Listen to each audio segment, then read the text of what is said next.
What's up, guys, and welcome to another episode of the Powerhouse Mentality podcast. I'm your host. I'm Caitlin Kenneth Smith.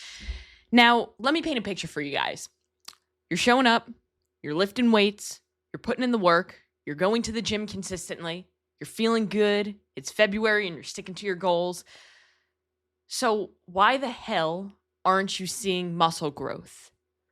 If you're somebody who feels like you're spinning your wheels and you're not getting stronger or leaner, or earning the results that you feel like you're working on, then this episode is for you.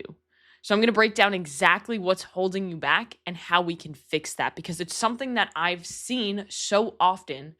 I've worked in gyms for 7-8 years before I went remote. And one of the most common things that I would see would be people coming into the gym day after day after day, beating their face into the ground, working hard, even doing well with their workouts.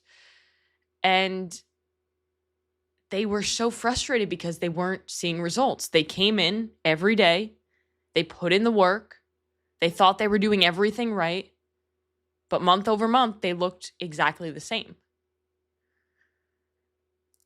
So you're not alone.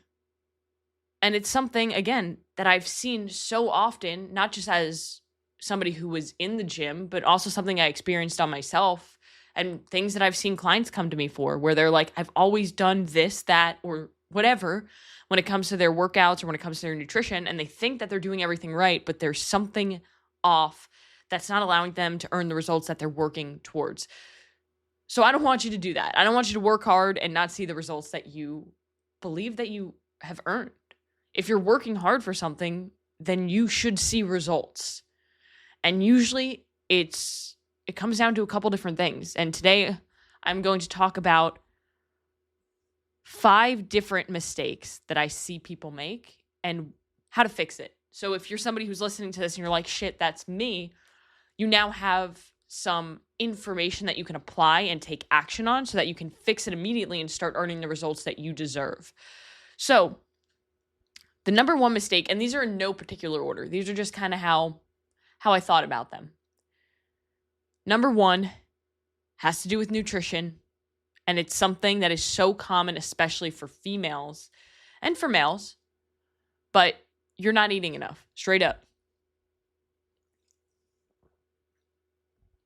And this one's tough because everybody's different. For me, not eating enough could be I'm eating 2,800 calories and that's not enough.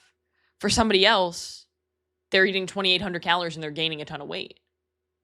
So everybody's different based on their lifestyle, based on their metabolic needs, based on how much muscle mass they have on them. But the reality is, you cannot build muscle from nothing. Your body needs fuel to build muscle.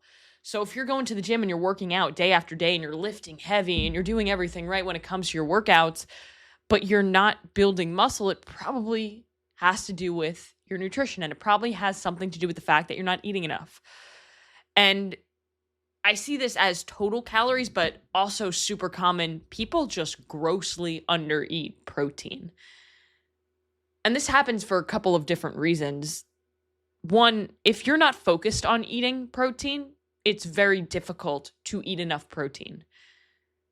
Because the world that we live in, carbs and fats are so accessible, and protein is becoming more and more accessible, which is one of the perks, I think, of all the information on the internet. People are learning like, hey, I need to really pay attention to my protein. And a lot of companies are picking up on that and are marketing to those people. But still, I see people grossly undereat protein because they think they're eating enough protein, but they're nowhere near because they're not tracking it and they have no idea where they fall. One of the most common things that I see is somebody telling me like, oh yeah, I'm eating enough protein. And then we go through their day and they're having 2 eggs for breakfast and they think that that's an incredible start to the day, which, it's good because eggs are nature's multivitamin, but 2 eggs has 12 grams of protein. And if you're somebody who has a goal of 120 grams of protein a day, that's not even making a dent. So no wonder you get to the end of your day and you're only at 70 grams of protein. And that's just another day that you're not giving your body the fuel that it needs to build muscle. Another day wasted when it comes to building your metabolism. And it's not just protein either. Protein is the biggest thing, but how many of you listening to this have cut out carbs or cut out fats or significantly reduced these things because you think that they're the enemy? Because sometimes what I find on the flip side is that somebody focuses so heavily on protein that they forget about the importance of carbs and fats. Carbs are our body's fuel source. Remember, your body needs fuel to build muscle. Yes, protein recovers and rebuilds muscle tissue, but carbohydrates also help with that muscle growth process as well as fats. Fats help with hormones, which if you have a healthy hormone profile, you're going to build muscle more quickly than somebody who has an unhealthy hormone profile. So if somebody's not eating enough fats, they're going to have hormone imbalances that are going to make it very difficult for them to build muscle because their body is always in a chronically stressed position. Same thing with undereating carbs. If somebody that I'm coaching is in a significantly stressful period of life, say they have stressful things going on at work, stressful things going on in their career, in their family life, and they're working out on top of it, I'm going to feed them more carbs because carbs help to reduce stress. They help to produce serotonin, which is our feel-good hormone, which will reduce cortisol, which will help our bodies relax. So when it comes to protein, we'll talk about that first. I want you to aim for 0.8 to 1 gram per pound of your goal body weight in protein. And the reason why I say 0.8 to 1 is because that's really where research says is a good spot to be for protein intake. However, I always tell clients 1 gram per pound. And the reason for that is because it's just much more easy to adhere to for the general person. Most people aren't going to whip out a calculator and go 0.8 times my body weight. People want things fast and easy, right? So if you have a goal body weight of 150, you hit 150 grams of protein. And if you're not hitting it consistently, which let's be real, most people aren't, then if you're aiming for 150, you'll probably fall within that 0.8 to 1 gram on a consistent basis. And that's the goal. And if you're trying to build muscle, you need to be in a slight calorie surplus. So a lot of times we talk about fat loss and we talk about being in a calorie deficit, meaning you're burning more calories than you're intaking.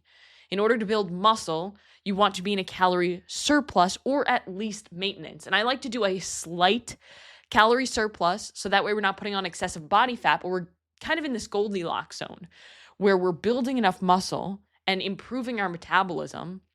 And we can continue to increase our caloric need and continue to increase how much food we're eating without putting on body fat because we are using it for muscle growth.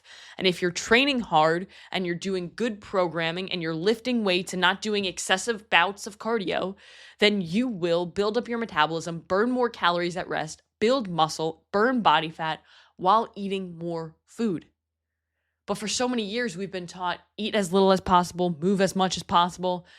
But I think that the narrative is starting to shift and people are really starting to embrace eating more in order to lose weight. The reality is if you want to lose body fat, you have to eat more because you have to build up your metabolism.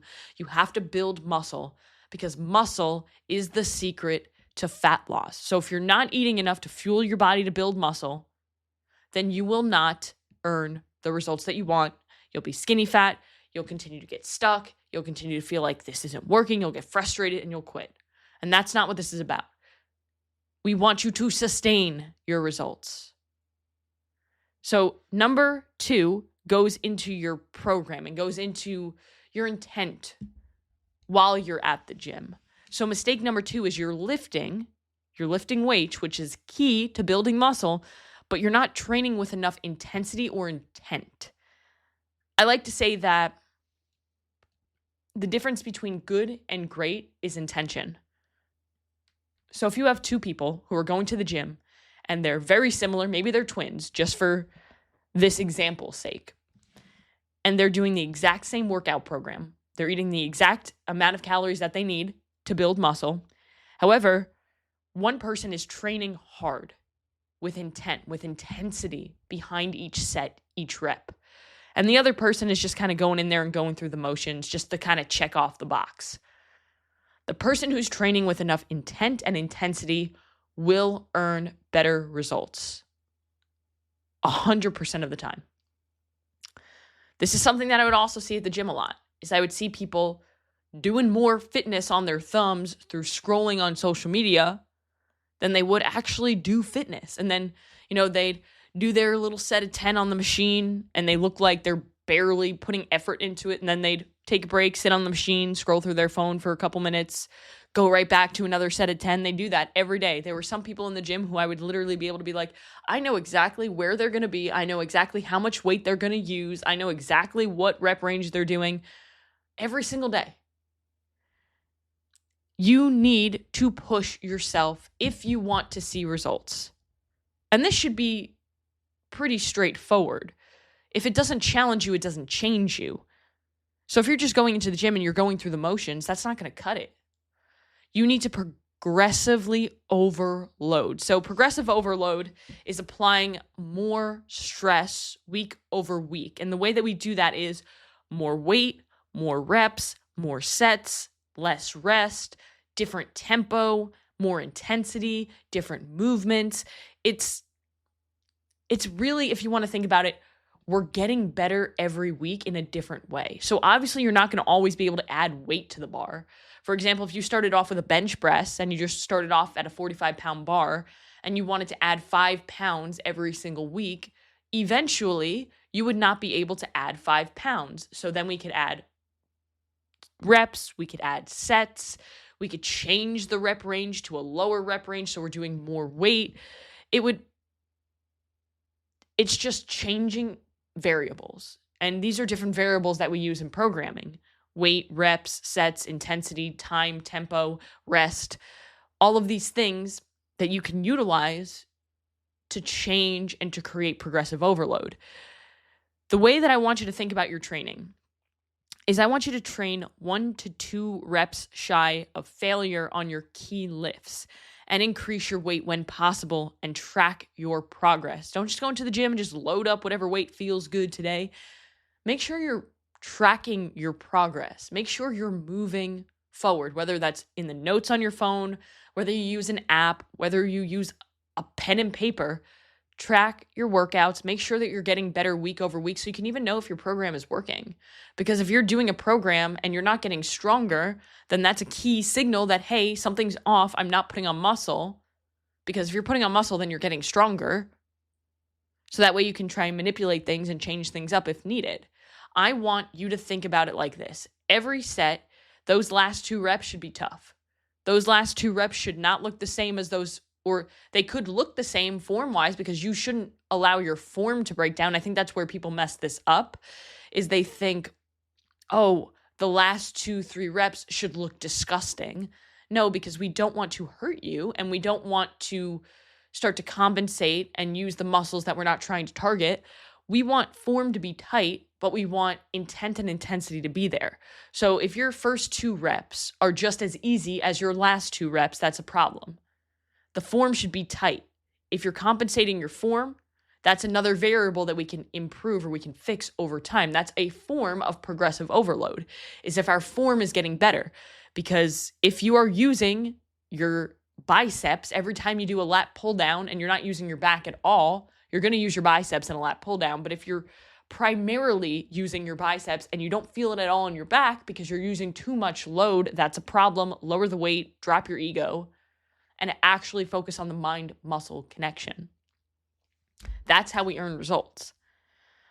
Mistake number 3, and this one is so common in today's day and age because everybody is under the impression that we need to always do something and hustle culture is upon us, right? How many times you scroll through social media and you say, you're fucking lazy, don't give up. Don't give up, don't do that. But I feel like so many people are almost looking for a more productive way to rest, when in all reality, rest is what we need. So mistake number 3 is you're skipping your recovery.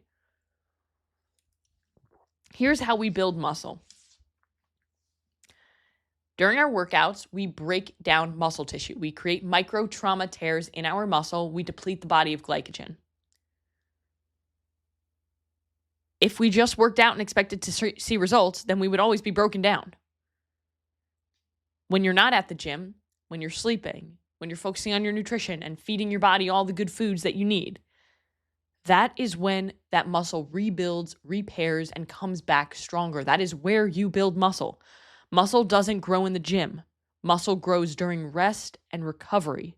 So lack of sleep and lack of stress management or living an incredibly stressful life will lead to elevated cortisol, poor recovery, and stalled progress. Plus, if your cortisol is elevated, you're going to have more cravings. It's going to be really difficult for you to stick to your nutrition plan.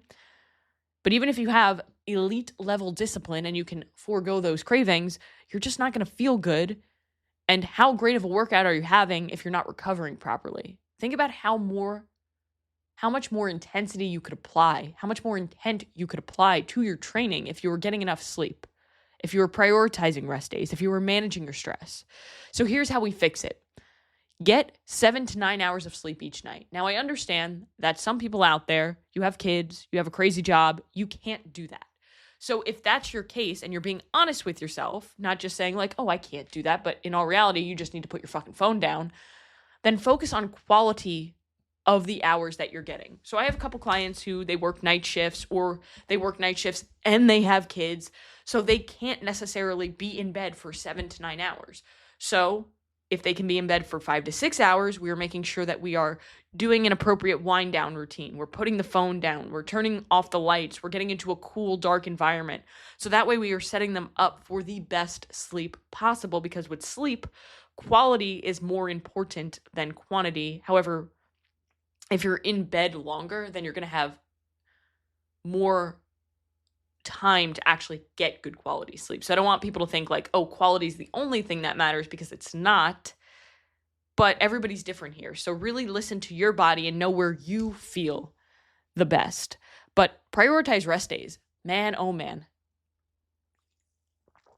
The amount of times that I have not prioritized rest days, because I get it. You're in this mindset where like, ooh, if I take a day off, I'm going to lose all my progress. I'm going to gain a ton of weight. It's going to throw me off.